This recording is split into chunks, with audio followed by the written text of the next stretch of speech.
Salut, peuple de Dieu, salut bien-aimés dans le Seigneur. C'est encore votre sœur Grazela Street et je suis là avec cette nouvelle vidéo.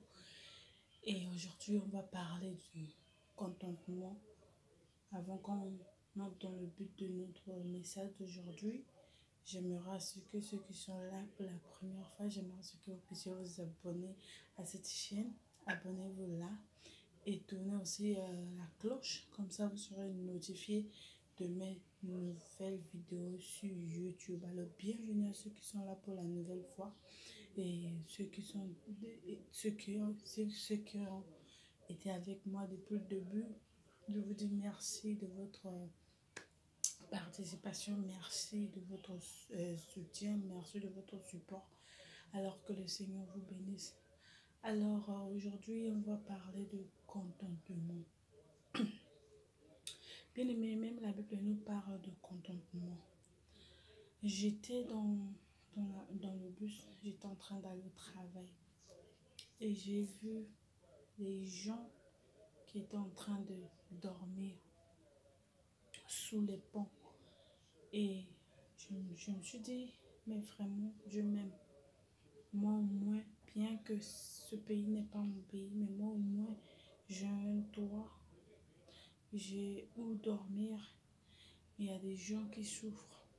Donc, qu'est-ce qu'il faut faire? J'ai décidé de me contenter de ce que j'ai.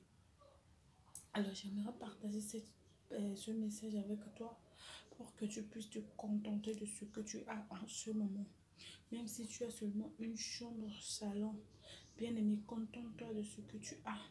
Même si tu as seulement une seule robe, tu as seulement une seule chemise, tu as seulement un habit. Bien aimé, contente-toi de ce que tu as.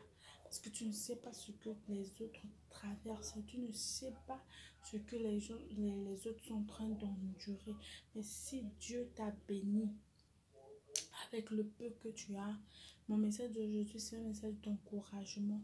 J'aimerais t'encourager afin que tu puisses te contenter de ce que tu as, afin que tu puisses vraiment prendre soin de ce que tu as.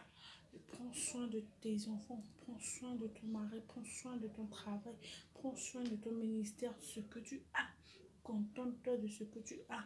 Il ne faut jamais être jaloux de quelqu'un. Il ne faut jamais penser que ce que tu as est peu. Il ne faut jamais dire que voilà, tu veux avoir des grandes choses. C'est pas un péché d'être ambitieux. C'est pas un péché. Mais il faut avoir la sagesse pour que